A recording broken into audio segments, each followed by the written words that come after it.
rapat Kita kasaf. sampai di acara yang substansial ini, menarik. Tadi udah didahului dengan sesi menulis, kemudian di balik bisnis promotor musik, kemudian sesi dengan konselor sosial media, kemudian barusan dengan sesi konselor mental health.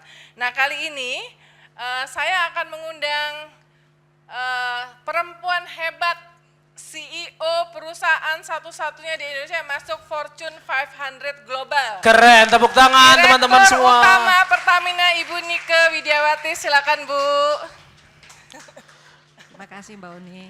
Ya, ini jadi Silakan, Bu mimpin Nike. perusahaan yang didominasi oleh laki-laki, tapi ini perempuan. Silakan duduk, Bu. Jangan Iya. jangan underestimate terhadap badannya yang mungil ya. Kalau Ya. udah di lapangan semua laki-laki tunduk. Nah.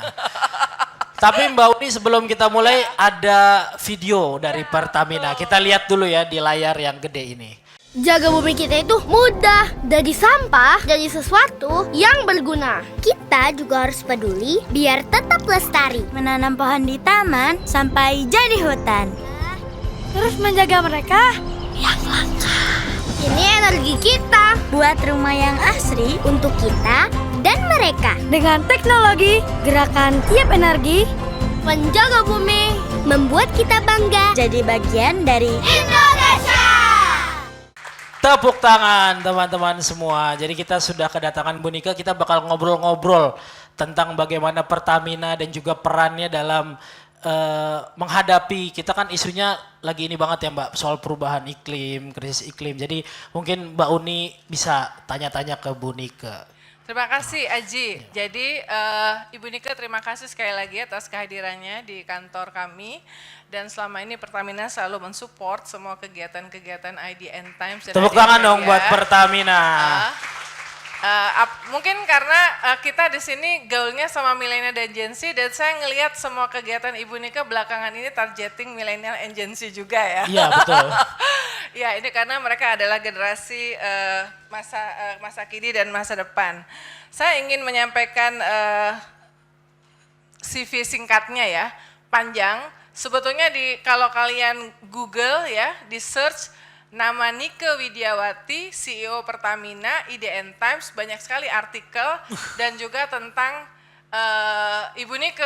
Salah satu yang paling banyak nulis tuh Aji ya. Iya, saya. Aji Bintoko Bu, ya. betul. Sama teman-teman di rekan ekonomi bisnis lah. Ekonomi bisnis. Nah, tapi yang tadi selain bahwa memimpin satu-satunya perusahaan Indonesia di Fortune 500 Global, juga most powerful woman Fortune dan juga Forbes Internasional ya. Ini bukan level Indonesia ya, meskipun Fortune Indonesia yang menjadi bagian dari IDN Media pernah juga memberikan penghargaan yang sama kepada Ibu. Jadi luar biasa prestasinya. Pertamina itu di mana-mana menjadi andalan Indonesia, terutama yang berkaitan dengan niat Indonesia untuk net zero emission ya. Tahun nah, 2060. tanpa menghabiskan waktu, Ibu Nike, mungkin dari saya pertanyaannya, mungkin kita teman-teman ini perlu update apa sih yang dilakukan Pertamina untuk net zero emission ini. Terutama yang nanti mungkin apa sih peran anak muda untuk menyukseskan itu. Silakan Bu. Ya, terima kasih Mbak Uni. Assalamualaikum warahmatullahi wabarakatuh. Waalaikumsalam warahmatullahi wabarakatuh. Masih pagi, kita sebut selamat pagi buat semuanya. Ya, saya mengucapkan selamat ulang tahun dulu kepada IDN, ini ulang tahun yang ke-10. Jadi tentu kita melihat perkembangan IDN ini luar biasa. Ya, bagaimana kontribusi IDN 10 tahun tapi sudah luar biasa impactnya, dan ini programnya banyak menyangkut anak muda nih. Tadi saya dengar beberapa program yang sedang dijalankan, ini luar biasa dan kita siap support terus Mbak Uni kalau ini adalah untuk generasi muda Indonesia. Tepuk tangan Pertamina, terbaik emang Pertamina, top, Energizing Mas Aji, you. Mas Aji. energizing you. Iya, nanti kita bincang-bincang ya, jadi mungkin saya menjelaskan juga tidak ingin terlalu rumit barangkali ya, karena ada beberapa hal yang perlu kita memiliki pandangan yang sama. Karena seringkali kalau orang bicara tentang sustainability gitu, itu langsung yang terpikir adalah bagaimana kita menggunakan energi hijau gitu ya, kemudian green economy yang harus kita wujudkan. Itu benar, tapi mari kita melihat dari berbagai perspektif gitu ya supaya komplit gitu.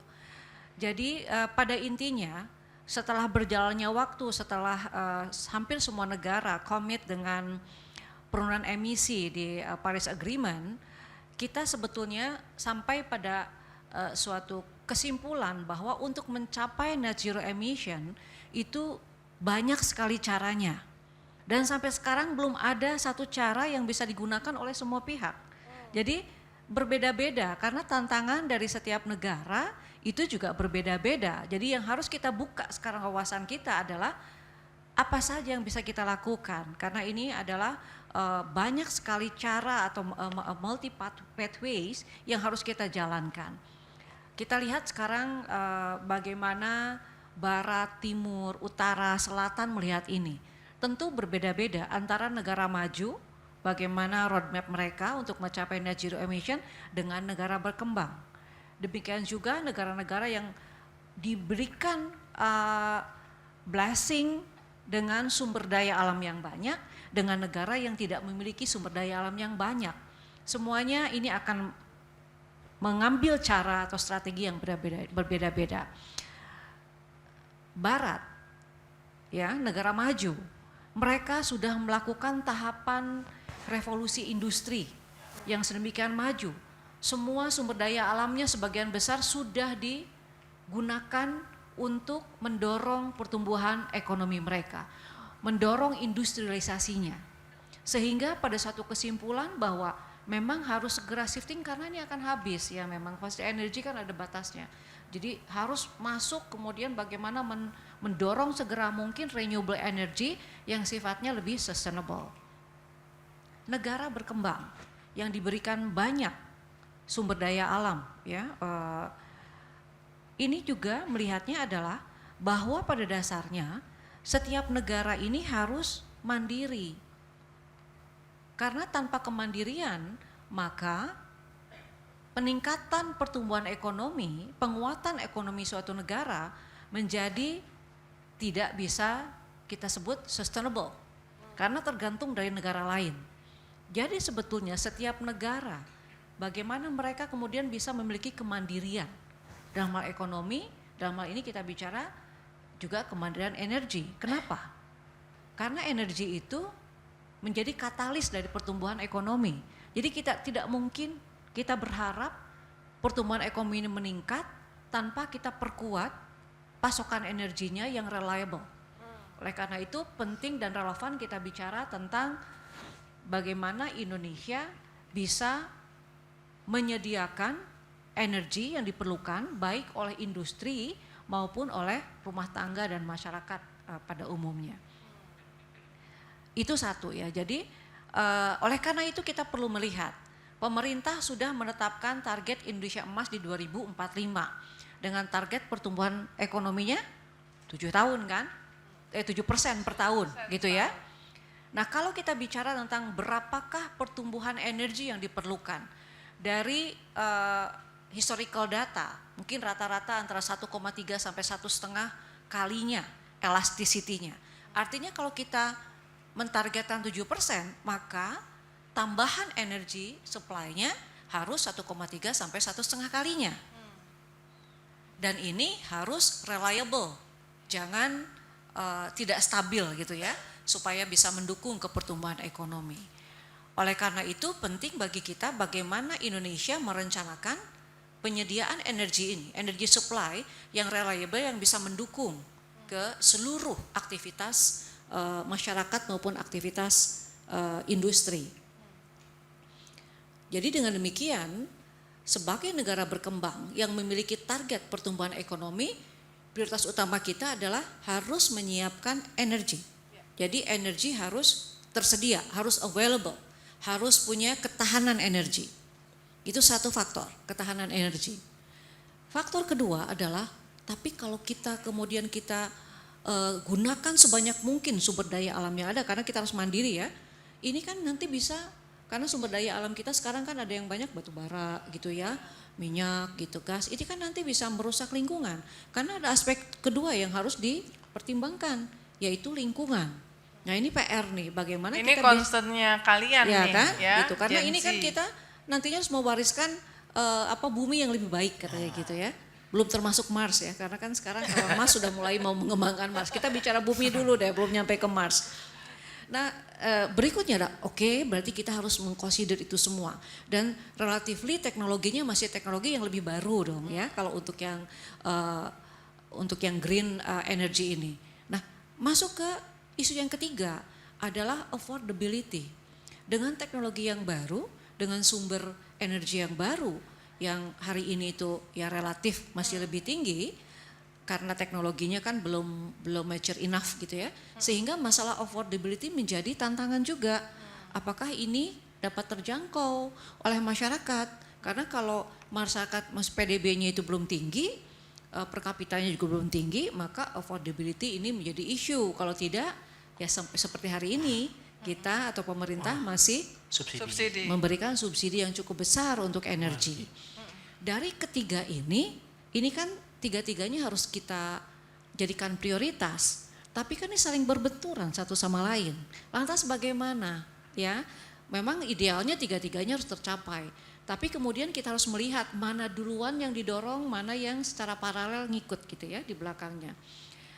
Kita lihat sekarang dunia itu akhirnya melihat dari tiga aspek tadi untuk masalah energi. Jadi ada energy security-nya, ketahanan energinya. Yang kedua adalah bagaimana energi yang keadilan energinya, yang tadi ya, harus affordable, harus terakses. Yang ketiga adalah mengenai sustainability. Semua negara melakukan pemetaan, melakukan assessment. Nah Indonesia hari ini kita di ranking 53 dunia untuk pengelolaan yang tiga isu energi tadi. Kalau di Southeast Asia kita nomor 5. Bagaimana raportnya? Nah ini ada gambarnya, mungkin teman-teman bisa lihat. Jadi di sisi energy security, Indonesia ini lebih baik dibanding rata-rata dunia. Skornya bisa dilihat, dari rata dunia 58, Indonesia 66,1. Ini kok bisa kayak gitu? Nah sebagai gambaran gampangnya gini aja. Pada saat terjadi COVID, pada saat terjadi peperangan, apakah terjadi kelangkaan di Indonesia yang membuat orang harus antri panjang gitu ya? Di negara lain kan kita bisa lihat ya di media, mereka harus antri ya, dan sampai di ujung nggak ada lagi gitu ya. Bukan hanya masalah mahal, harganya juga naik luar biasa. Dan nah kita bisa buktikan bahwa itu memang tidak terjadi di Indonesia. Jadi assessment ini bukan tanpa dasar, mereka membandingkan dari seluruh dunia. Yang kedua adalah yang disebut adalah energy equity. Kalau di kita sebut energi berkeadilan gitu ya. Dan kita terjemahkan menjadi dua. Satu adalah harus mudah terakses, harus semua masyarakat harus bisa mengakses energi ini. Yang kedua harus terjangkau harganya gitu. Nah ini kita jauh tertinggal ya. Rata-rata dunia 75, kita angkanya berapa? 53. 51,3. Karena apa memang kita negara kepulauan itu satu ya. Dari sisi aksesibilitas. Kita 17.000 pulau, ada 83.000 kabupaten gitu. Ya kita memang harus akui ini tantangannya jauh lebih berat dibanding negara tetangga yang satu hamparan pulau gitu ya. Jadi kita masih punya PR bagaimana saudara-saudara kita di daerah-daerah yang terpencil sana bisa menikmati. Makanya kemudian pemerintah punya program BBM satu harga agar ini. Nah yang kedua yang paling kelihatan adalah energi yang affordability-nya. Karena kan masih ratusan triliun tiap tahun pemerintah ini memberikan subsidi. Artinya untuk bisa menjaga affordability masih harus dibantu oleh pemerintah. Jadi kalau dari sisi energy equity-nya belum tercapai, ini yang membuat PR besar kita sekarang jadinya di sini, accessibility dan affordability. Nah faktor ketiga adalah environment sustainability, kurang lebih sama lah ya, ya kan rata-rata dunia itu berapa 66, kita 63, sekian gitu ya. Jadi kita sekarang bisa tahu bahwa prioritas negara untuk menjaga ketahanan energi ini penting. Dengan ini maka ketika semua negara pertumbuhan ekonominya up and down, ketika terjadi pandemi, geopolitik issue, Indonesia relatif stabil. Dan ini menjadi juga mendapat pengakuan dunia juga. Nah karena apa? Karena memang kita jaga ketahanan energinya gitu. Oke, jadi ini ya gambarannya. Sekarang PR kita jadinya adalah tetap menjaga ketahanan, tetapi kita harus memberikan prioritas lebih terhadap accessibility dan affordability gitu, dan kemudian sustainability. Nah, saya ingin teman-teman tahu juga, kalau kita bicara affordability, bukan hanya harga energinya yang harus murah, tetapi ada sisi lain yang harus kita tingkatkan, daya beli. Jadi daya beli masyarakatnya harus ditingkatkan. Nah, daya beli harus ditingkatkan dari mana? Ya harus dari kegiatan produktif. Ya, artinya kita dalam melakukan apapun transisi energi ke depan harus juga fokus kedua hal. Satu, bagaimana harga energi itu bisa lebih turun ya. Yang kedua adalah daya belinya dinaikkan. Negara maju itu bukan harga energi yang murah loh. Harga energinya lebih mahal dibanding kita, tapi affordability-nya, daya belinya lebih tinggi ya. Jadi kita harus ke sana melihatnya. Oke. Nah, sekarang ayo kita lihat slide berikutnya ya. Sebelum itu Bu, teman-teman friendly reminder, jadi nanti yang paling banyak nge-share di media sosial dengan hashtag 1 dekade IDN Times, Unboxing Energizing You, Unboxing IDN Times, plus mention akun IDN Times dan akun Pertamina ya.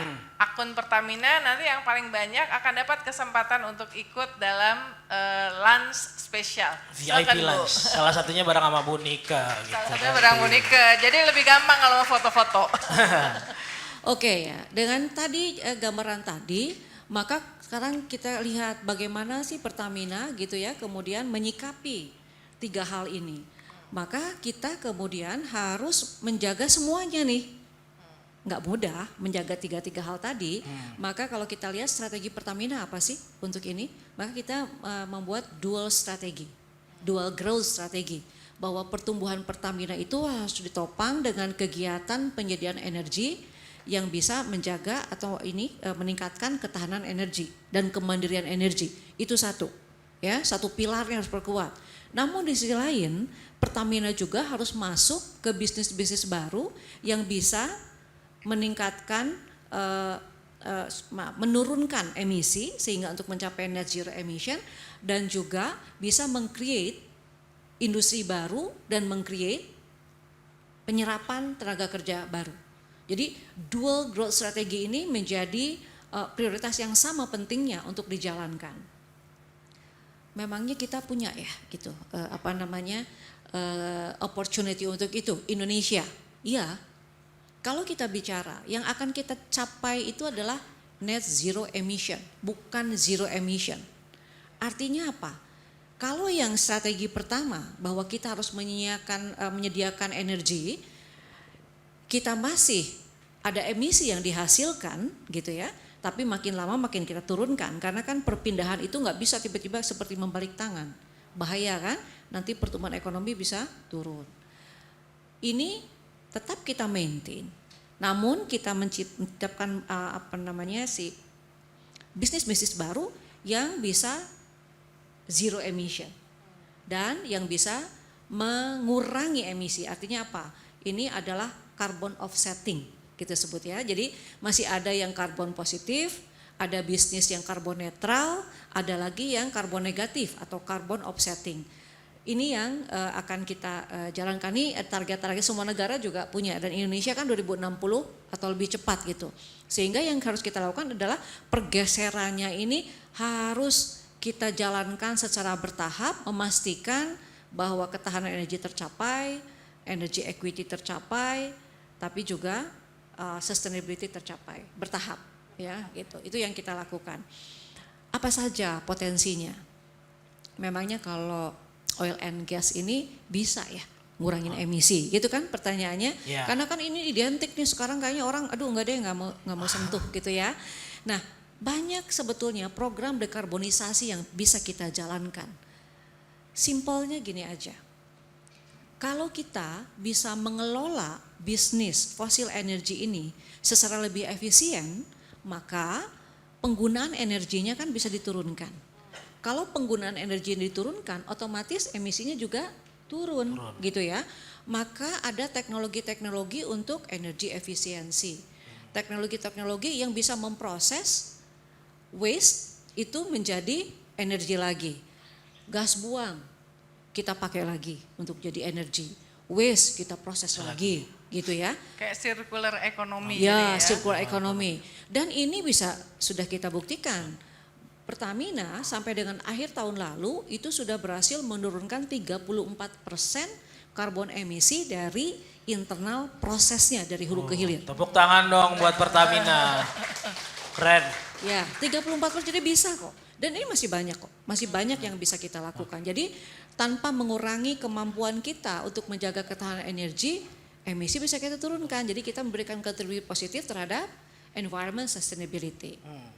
Nah, terus selain itu yang baru apa saja? Indonesia punya apa? Karena kita inginnya ini adalah energi baru yang dapat meng-create, mendevelop industri baru dan mengabsorb sebagian besar tenaga kerja. Maka kita harus mencari sumber energi yang dimiliki Indonesia. Karena kalau sumber energinya masih import, ya kita nggak mandiri-mandiri kan. Nah, Indonesia punya apa? Yang pertama adalah Indonesia punya gas. Gas itu tidak termasuk green, tapi masuk kategorinya clean. Ya, karena emisinya itu hanya 40% dari fossil fuel. Nah, karena kita punya gas, maka kita harus gunakan ini sebagai jembatan atau batu loncatan untuk memperkuat nanti dari fossil fuel ke renewable energy. Karena renewable energy kan sifatnya fluktuatif ya. Matahari, kalau ada awan, hujan kan berkurang intensitasnya. Kalau angin, angin-anginan gitu kan. Ini namanya juga angin Bu, mana angin-anginan. Nah, kalau kita perlu yang reliable, maka harus ada yang menjadi base load. Gas itu bisa menjadi base load. Apalagi yang bisa menjadi base load yang Indonesia punya? Geothermal. Panas bumi. Oh iya, panas bumi itu bisa menjadi base load karena dia tidak intermittent dan Indonesia punya banyak. Jadi kita punya kemampuan untuk membangun base load yang lebih bersih. Agar kalau base loadnya itu sudah kuat, maka yang intermittent tadi bisa kita bangun sebanyak-banyaknya gitu ya, termasuk gridnya. Jadi tadi ya gas kita harus bangun. Indonesia itu punya potensi gas besar. Perusahaan-perusahaan dunia sekarang lagi bergerak lagi ke Indonesia untuk invest. Ya, ada perusahaan tuh dari Eropa. Mereka datang ke sini bertemu dengan presiden mengatakan karena mereka menemukan cadangan besar sekali. Ini adalah investasi terbesar dalam 10 tahun. Mereka datang ke Indonesia tuh Untuk di Indonesia ya. untuk mengelola di Indonesia karena gasnya besar. Jadi banyak sekali potensi. Nah, kita ini kan punya kapal ya. Jadi kalau untuk menemukan tuh bahwa ini memang panjang ceritanya. Jadi kita harus lakukan dulu seismic survey, pakai kapal keliling gitu ya. Terus titik di sini nanti dilakukan lagi ada eksplorasi awal, panjang ceritanya. Tapi itu kita lakukan. Kita lakukan ya. Nah, yang berikutnya adalah apa? Bioenergy. Indonesia ini kan luar biasa ya biodiversity-nya. Jadi ini potensinya besar untuk jadi bioenergy. Kita baru pakai satu saja, kelapa sawit, itu sudah bisa B35. Dan ini adalah program yang tersukses seluruh dunia, bioenergy sampai B35. Mantap Indonesia. Ya, dengan campuran ini, maka sejak tahun 2019 ini Pertamina sudah tidak import lagi solar. Jadi karena dari solar yang ada kita campur 35% dari kelapa sawit. Jadi waktu dicampur 15% itu kita sudah tidak import lagi, Mbak Uni dan rekan-rekan semua. Dan selain itu menurunkan import, ini juga menurunkan emisi. Jadi B35 itu bisa menurunkan emisi itu 32,7 juta CO2 per tahun turun. Ya, jadi ada dampak lainnya gitu ya. Dan juga plantation ya dari hulu sampai hilir kan jadi terus meningkat. Jadi penyerapan tenaga kerjanya jutaan itu untuk di perkebunan dan seterusnya gitu. Itu hanya dari satu. Nah, kita masih punya banyak. Karena gini kan, negara maju itu kan nggak ada yang mau negara berkembang jadi maju. Jadi CPO kita ditolak. Biodiesel kita ditolak. Nggak boleh katanya karena ini kita nih bersaing dengan makanan. Maka kita sekarang kemudian mencari sumber-sumber lain yang non-edible. Jadi tidak saingan dengan makanan.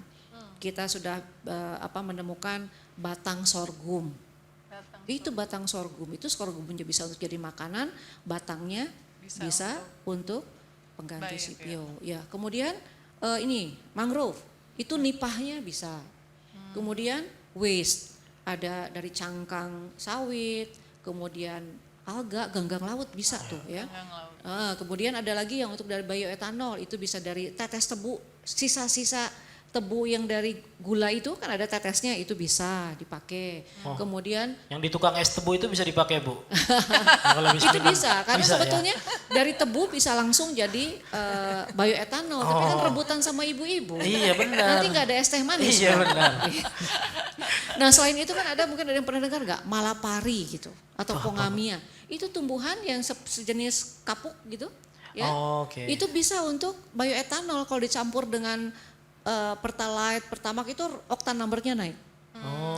Kemudian tuh. ada lagi kepuh. Tips dari Saya juga Monica. bilang kepuh, apa sih kepuh gitu ya. Ada biji jarak dan sebagainya. Ini biji semua jarak tuh tahu. iya, jadi banyak sekali, itu baru beberapa yang Pertamina sudah lakukan research.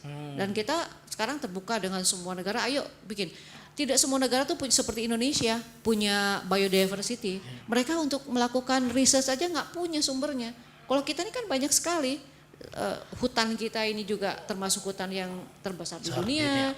Garis pantai kita juga termasuk yang terpanjang di dunia. Belum lagi kalau bicara yang blue ekonomi, yang dari laut atau maritim. Kita kan luar biasa, segala Itu macam gede juga, ada. Bu. Betul. Nah jadi hutan kita itu dan laut kita selain bisa menghasilkan bioenergi, juga bisa menyerap karbon. Natural zinc mereka itu. Yang kita sebut nature based solution. Nah, jadi kita masuk ke yang 3, bagaimana tuh menurunkan emisinya. Emisinya bisa dikurangi dari hutan, kita konservasi, kemudian laut. Itu laut tuh ikan paus tuh bisa menyerap karbon tuh Mbak Uni. Iya, kita baru tahu kan. Jadi koral dan sebagainya. Karena di situ kan ada tumbuhan kan.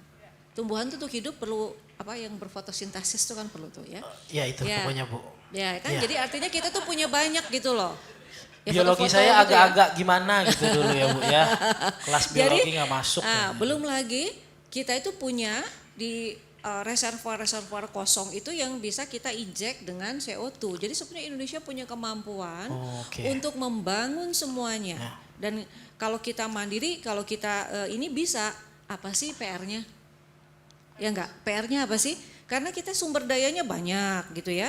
Kemudian demand tadi tuh naiknya lebih dari 7% setiap tahunnya.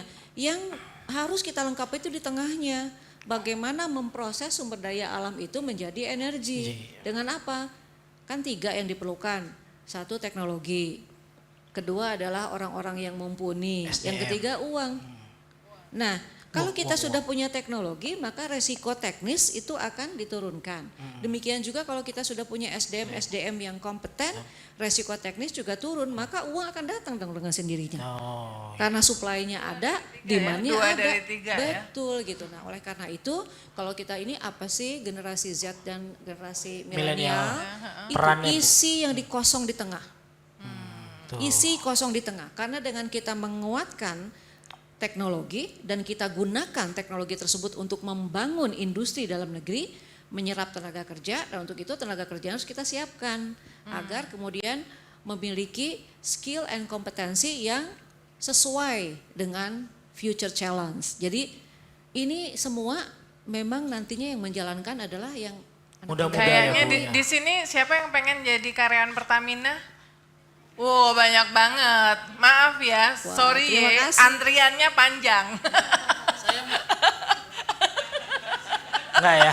ya karena sempat gini Mbak Uni, aduh jangan masuk di oil and gas company deh, ini soalnya penghasil emisi, nggak sesuai dengan green future gitu. Ya nggak begitu kan, kita justru menjalankannya udah kesana betul tadi. ke sana, tapi kita nggak lupa dengan tugas hari ini, jangan langsung mimpi naik ke atas langit gitu, yang di buminya diselesaikan dulu. Nah itu yang kita lakukan. Jadi terima kasih nih kalau ini Tepuk tangan dong buat Bu tertarik Nika gitu dan ya. Pertamina dan perannya untuk Indonesia. Bu Nike, mohon izin dilanjutkan oleh Aji. Oke, lanjut ini acara Iya. masih ada. Saya ditinggal nih Mbak Uni nih. Ya dah. Dadah Mbak, nanti sampai jumpa. Ya, Bu Nika kita lanjut berdua. Nggak apa-apa ya Bu ya. Nah tadi udah ngomongin soal peran pemuda milenial dan Gen Z ke climate change, NZA juga. Nah kalau dari teknologi juga kan pasti kaitannya dengan transformasi digital. Apalagi itu juga selalu digaungkan oleh Pak Erik sebagai Menteri BUMN. Nah, untuk Pertamina sendiri melakukan transformasi digitalnya seperti apa, Bu? Terus juga dampaknya ke perusahaan seperti apa? Mungkin bisa jelasin ke teman-teman di sini, Bu. Iya, jadi transformasi digital tuh itu hukumnya wajib. Jadi kalau menurut agama Islam tuh wajib ain gitu. Oh, fardu ain ya. Fardu ain gitu ya. Kenapa? Karena kita kan ingin melakukan pengelolaan sumber daya alam yang menghasilkan emisi yang lebih kecil. Ya. Oke. Dan itu hanya bisa dilakukan dengan digitalisasi, dengan artificial intelligence, dengan robotik. Hanya bisa dilakukan karena kalau sekarang misalnya ya success ratio pengeboran tuh 23%. Artinya kalau 23% dari 100 yang dibor yang berhasil 23. Itu kan emisinya banyak sekali dong gitu. Oleh karena itu kita gunakan ada robotik, ada artificial intelligence, ada superkomputer yang bisa langsung menetapkan titik mana dengan success ratio yang lebih tinggi. Gitu. Nah, jadi itu perlu karena kalau tidak kalau pakai yang selama ini kita gunakan ya 23% itu kan. Itu satu. Yang kedua, kemudian digital transformasi ini juga adalah bagaimana kita menggunakan peralatan-peralatan. Jadi bukan cuma pada saat scanning, tapi waktu peralatan digunakan itu juga yang sangat-sangat efisien. Itu dari sisi bagaimana hulu. Nah, dari sisi hilir adalah supaya kita bisa melayani masyarakat, tapi dengan emisi yang juga rendah. Maka kalau sebelumnya ya kita kan pakai manual gitu, kita harus punya inventory besar sehingga kita harus memproduksi banyak supaya tidak ada kelangkaan. Terus sekarang kita sudah menggunakan digitalisasi SPBU. Jadi SPBU itu bukan hanya ke satu SPBU saja, tapi ini seluruh SPBU di Indonesia per dispenser. Jadi misalnya ada satu SPBU itu punya dispensernya punya 12 gitu. Itu 12-12-nya kita udah tahu. Di situ ada stok berapa, kemudian bagaimana transaksi dan sebagainya, kita bisa menjaga stok tetapi yang juga tidak terlalu berlebihan. Ya, sehingga inventory bisa kita turunkan. Kalau produk itu diturunkan, maka emisi juga berkurang dong karena kita tidak perlu memproduksi besar-besaran, ya sesuai dengan kebutuhan saja. Itu yang kita lakukan. Yang kedua, transformasi digital ini juga di dalam seluruh proses bisnis. Ini harus kita lakukan karena banyak sekali sebetulnya losis-losis yang terjadi.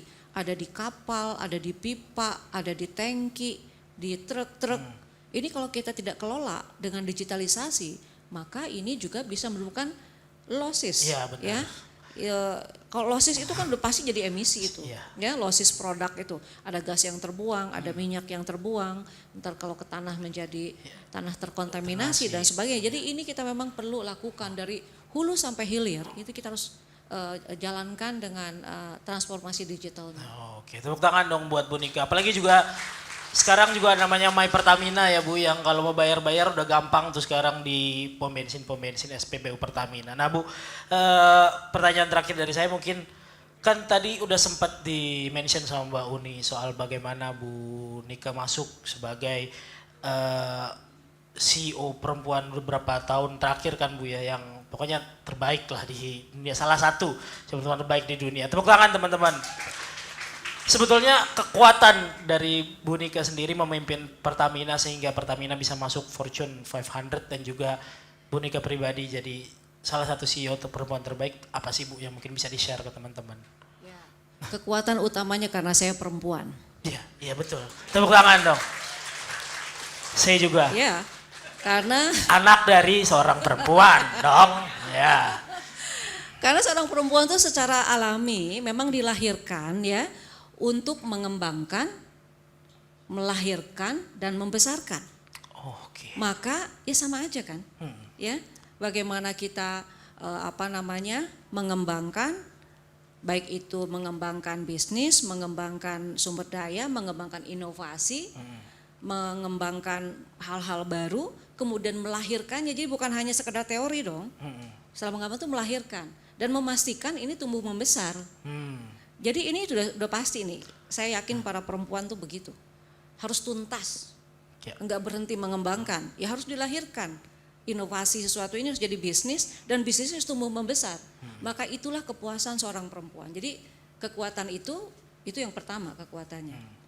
Yang kedua, karena kita ini harus mau belajar apapun. Karena nggak mungkin jadi pemimpin kalau kita nggak ngerti apa yang kita manage gitu ya. Jadi kita harus tahu, tidak perlu jadi ahli semuanya, tapi kita harus tahu secara garis besar potensi mana harus kita kembangkan. Yang ketiga adalah karena, kembali lagi karena seorang ibu nih, saya ini seorang ibu, saya tahu bahwa walaupun anak ini lahir dari rahim yang sama, bahwa anak ini beda-beda. Oh, ini Iya penanganannya beda-beda. Betul, oleh karena itu kita ini harus bisa menerima perbedaan. Ya, dan kita harus menyayangi mereka, menerima mereka tanpa syarat. Itu kan seorang ibu ya. Jadi kalau ditanya apa utamanya ya, karena saya perempuan dan saya seorang ibu. Oke, tepuk tangan dong buat Bu Nika. Keren banget loh. Nah, banyak banget informasi penting dan edukatif hari ini yang udah jelasin oleh Ibu Nika di Road Pertamina. Nah, kita sekarang masuk ke sesi Q&A. Saya buka 2 pertanyaan. Siapa yang ingin bertanya? Masnya udah tadi kan. Tapi hadiahnya buat yang lain boleh. Mas dulu deh, 1. Boleh, Lia? Nah gitu dong, kerja. Ayo, Li. Ini juga perempuan hebat, Bu. Ya, selamat siang, Bu. Silakan, siapa namanya, dari mana, Mas? Ya, perkenalkan saya Joko. Ya, dari Jakarta aja. Pak Joko. Oke, Ya. siap. Kayak baru mau ke situ saya tadi ya. Cuman biar Ibu aja yang ngomong saya ya. bukan yang itu. Siap. Lanjut, Pak. Menarik tadi saya mendengarkan paparan dari Ibu mengenai bagaimana achievement kemudian breakthrough yang dibuat oleh Pertamina. Nah, di situ saya melihat ada banyak sekali prestasinya gitu. Tetapi kita melihat kondisi Indonesia saat ini banyak sekali legal uncertainty, political uncertainty. Jadi 2 jenis uncertainties ini sebagai, kalau saya melihat, challenging ya untuk Pertamina. Nah, itu caranya bagaimana sampai Ibu bisa menyeimbangkan Pertamina dengan kondisi politik maupun kondisi hukum yang banyak ketidakpastian itu. Mohon pencerahannya, Bu. Oke, terima kasih Pak Joko. Mau dijawab dulu apa langsung ditamping? Mau jawab langsung. Boleh dijawab Bu Nika. Bagaimana menghadapi uncertainty di politik hukum di Indonesia? Iya, yang pertama, Pertamina ini kan BUMN. Ya, kalau BUMN ini memang harus menjalankan atau harus sejalan dengan kebijakan-kebijakan dan target pemerintah. Yang pertama, pastikan bahwa apa yang kita jalankan ini sesuai dengan mandat dan amanah yang ada di undang-undang. Jadi kita harus follow rule and regulation. Kemudian kita harus sejalan dan mendukung ke target-target dan kebijakan pemerintah. Itu dulu, pastikan, jangan menyimpang. Setelah targetnya jelas, visinya jelas, bagaimana kita mendukung itu, maka kita jalankan dengan semua kemampuan yang kita miliki, kemampuan teknikal dan sebagainya. Dan satu hal, jangan ada konflik of interest. Interest kita hanya satu, perbedaan boleh, tetapi tugas kita adalah bagaimana kita menjalankan itu untuk kebaikan negara. Maka ketika berhadapan dengan apapun, kalau kita strict ke sana, bukan berarti mudah ya. Tetapi kita harus lurus dulu gitu loh. Niatnya tuh kita luruskan dulu. Maka kemudian jalin komunikasi agar tidak ada perbedaan pemahaman, perbedaan pendapat dalam cara kita menuju ke arah sana. Jadi komunikasi yang perlu kita ini. Jadi bagaimana kita berkomunikasi, karena Pertamina nggak mungkin menjalankannya sendirian. Harus ada support dari pemerintah yang melakukan regulasi, harus juga ada support dari legislatif, tentu dari pemahaman yang sama dan support dari yudikatif, dari semua pihak termasuk APH. Jadi ini yang harus kita jalankan, alignment, komunikasi, koordinasi, dan luruskan niat, ini semua adalah untuk kebaikan negara ini. Oke, itu dia tadi jawabannya Mas Joko. Mungkin satu lagi buat Mas yang di sana. Tuh, ya biarin dah. Dia lagi pengen banyak nanya hari ini. Tes baru 2 kali, Mas. Emang jatahnya mau berapa, Bu? Yaudah lanjut boleh. Silakan. Sebentar. Langsung pertanyaannya, jangan pakai skapur siri ya. Langsung. Iya. Skapur siri bahasa apa? Selamat siang Ibu Niki, saya Selamat Fadullah. Sebelumnya saya mau ngucapin selamat untuk Ibu masuk ke daftar wanita paling berpengaruh. Oh, thank you. Saya wakil Ibu. Ya, Iya udah nanya. Maaf. Astagfirullahaladzim. Silakan Ibu, bertanya. saya mau menindaklanjuti presentasi dari Ibu tadi mengenai net zero emission. Di salah satu slide-nya itu ada implikasi terhadap fokus dan strategi perusahaan yang ada 3 poin seperti itu. Lalu juga dikolaborasi dengan tingkat pendidikan orang Indonesia, terus juga pengetahuan orang Indonesia juga yang belum setara. Nah, saya tuh pengen tahu langkah strategis kita nih pemuda yang backgroundnya berbeda-beda, gimana bisa membantu wujudkan upaya Pertamina juga untuk mewujudkan itu gitu. Dari segi berbagai background yang mungkin kita bukan semua dari orang yang Teknik, paham ya teknik atau ya semacam gitu. Terima kasih Bu. Ya, boleh Bu Nika. Baik, terima kasih. Jadi untuk mewujudkan itu semua memang harus memberikan peran. Contoh kalau kita bicara mengenai sustainability, orang keuangan harus memahami bagaimana itu taksonomi sustainable budget pegging. Harus bisa memahami itu, taksonominya seperti apa, dan ini global standard. Sehingga nanti kita bisa pastikan bahwa alokasi dana untuk yang sustainability ini bisa memberikan impact. Sehingga orang lingkungan harus bisa mengukur dan mengetahui dan memverifikasi bagaimana hasil dari semua program itu menghasilkan penurunan emisi. Jadi itu 2. Yang berikutnya adalah orang human capital. Harus memahami juga skill and knowledge apa yang diperlukan untuk bisa menjalankan ini. Karena sebagus apapun teori, sebagus apapun teknologi, tanpa orang memahami tentang bagaimana menjalankannya, kan tidak akan berhasil. Jadi orang human capital harus memahami juga kompetensi directory-nya itu apa. Kemudian supaya orang tertarik harus dilihat juga bagaimanakah structure dari human capital development-nya. Karena ini ada suatu function yang baru, ada suatu job family yang mungkin bisa dimasukkan dikelompokkan kemana. Ini harus tahu juga karena kalau tidak kan orang masuk sebentar ya career path saya seperti apa gitu. Jadi harus tuntaskan dari mulai selection, kemudian development-nya bagaimana, career path and planning-nya seperti apa, bagaimana meretain ini semua. Orang hukum ya harus ngerti dong.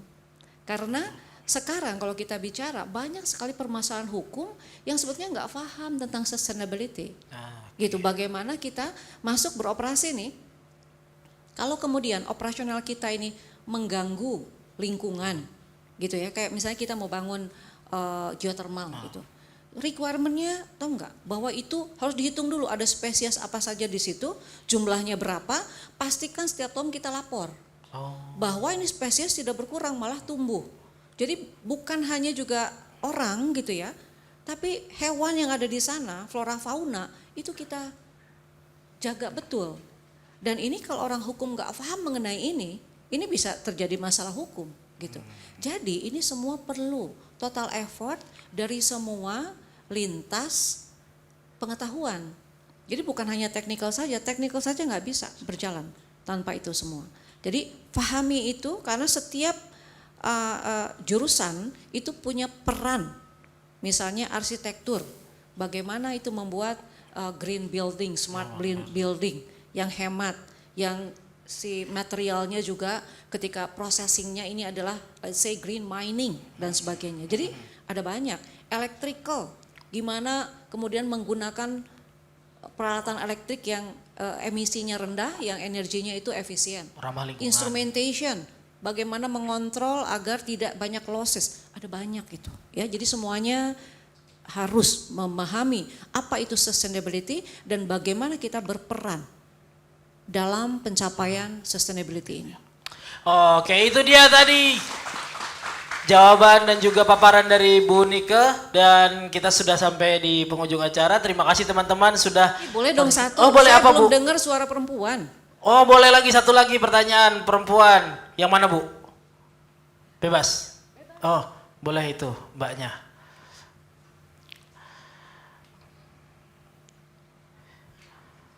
Selamat siang Ibu. Siap. Yang ingin saya tanyakan. Maaf namanya dulu. Selamat siang Ibu, perkenalkan nama saya Tata. Oke. Yang ingin saya tanyakan adalah ketika seorang perempuan memasuki sebuah perusahaan dan menduduki sebuah jabatan yang tinggi, seringkali kita tuh mendapatkan ibarat kata dipandang sebelah mata ya Bu. Oh, oke. Gimana sih ibu sebagai seorang pemimpin meningkatkan high value woman-nya gitu supaya kita juga bisa setara dengan para lelaki Bu di perusahaan. Terima kasih. Oke. Ada pandangan underestimate Bu soal perempuan yang menjadi pemimpin. Ibu gimana? Bukan cuma di Indonesia, di negara lain pun stereotip ini ada gitu ya. Oke. Tapi satu hal yang bisa merubah pendapat itu adalah kita sendiri, perempuan. Yang harus bisa membuktikan bahwa pendapat itu tidak tepat. Tetapi kita sebagai seorang perempuan walaupun kita misalnya lebih merasa lebih pintar atau apa, tidak boleh kita memandang sebelah mata. Karena gini, apa yang kita inginkan dari orang lain maka itu harus apa yang kita berikan ke mereka. Maka kita harus tetap respect dengan siapapun walaupun kita dengan tim banyak yang lebih tua, yang kita tahu bahwa yang laki-laki lebih tua ini kan juga kepala rumah tangga. Jadi kita nggak boleh secara personal itu melukai gitu ya ininya mereka. Jadi kita harus tetap respect. Saya selalu mengatakan bahwa laki-laki dan perempuan itu tidak ada persaingan. Kita tidak sedang competing each other, tapi kita completing each other, saling menyempurnakan ya. Karena nggak ada yang bisa kan sendirian. Jadi satu adalah kita tetap respect. Yang kedua adalah kita harus yakin bahwa kita itu bisa. Dari kita kok. Ya, saya selalu mengatakan boleh deh laki-laki lebih kuat, tapi kalau masalah ketangguhan perempuan lebih tangguh. Wih, tepuk Betul, tangan dong. ya. Dan itu kita harus dari kita dulu percaya, kemudian kita sampaikan artinya gini, kita selalu merangkul semua pihak bahwa kita hadir bukan sebagai ancaman, kita hadir sebagai partner. Saya selalu melihat bahwa tim semua itu adalah partner karena kita nggak bisa bekerja tanpa mereka. Jadi semua pihak kita harus dengarkan, kita lebih banyak mendengar karena kita diberikan dua telinga ya instead of ini. Jadi itu harus kita lakukan. Dan itu kelebihan wanita loh. Kita mau dengar, kita mau mencari solusi. Coba ya ibu-ibu ya di rumah itu. Saya ya. ibu-ibu Bu. Nah, ya. Gimana Bu? Apapun situasi gitu ya, mau itu kurang lah pendapatan, harus ada solusi terus kan? Pasti selalu ada aja Iya kan? gitu. Nah itulah Ibu saya tuh ketangguhan gitu itu, tuh. ketangguhan itu, pantang menyerah itu. Kita nggak pernah menyerah kalau itu urusannya sama anak. Betul. Nggak pernah menyerah dan nggak boleh. Ya itu kita wujudkan juga dimanapun kita meniti karir gitu. Oke, tepuk tangan buat Bu Nika. Terima kasih Bu Nika atas insight-insight yang Terima dibagi kasih. hari ini. Kita punya, udah ya. Jadi nanti akan dapat hadiah para penanya dari kami, ada dari DN Times. Nanti mungkin dari Pertamina ada hadiah, nggak tahu. Saya tanya aja Bu Nika sendiri, ya gitu ya. Nanti di mention ke Pertamina. Jangan lupa tadi mention juga IDN Times buat ikutan kompetisi VIP Lunch. Terima kasih Bu Nika atas waktunya. Sekali lagi tepuk tangan buat Bu Nika kasih Widiawati semuanya. ya atas insight-nya. Kami persilakan untuk menuju ruang Nusantara. Terima kasih ya Bu Nika. Ya sama-sama Bu.